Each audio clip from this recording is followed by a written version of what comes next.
Chef de l'État de la République démocratique du Congo, son Excellence Félix Antoine Tshisekedi Tshilombo, a président qui elongo na homologue na ye Zambien, président Aikande Hichilema, na cérémonie ya signature ya protocole d'accord entre République démocratique du Congo, États-Unis d'Amérique, et Zambie pour la exploitation ya ba minerais stratégiques. Accord moko très bénéfique pour le peuple congolais, pour Copper Belt, ceinture ya cuivre, et ezali parti oyo comprenaka sud-est ya République démocratique du Congo, pe nord ya Zambie et Sikawapi, bazali ko prévoir ko créer chaîne de valeur moko ya ba matière première oyo kokota na production ya ba batterie pour na ba voitures électriques. Et sengeli boyeba que partout mokonzi ya mboka son excellence Félix Antoine Tshisekedi Tshilombo Fachi Beto Mukontombolo akendaka ademontraka toujours souci azalaka na yango pour na développement ya mboka na ye pe bien-être ya peuple na ye. Idée ezali ya ko mettre en place industrie moko ya transformation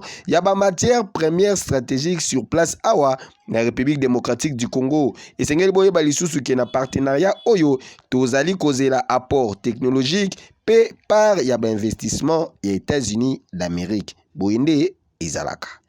Yeke yo!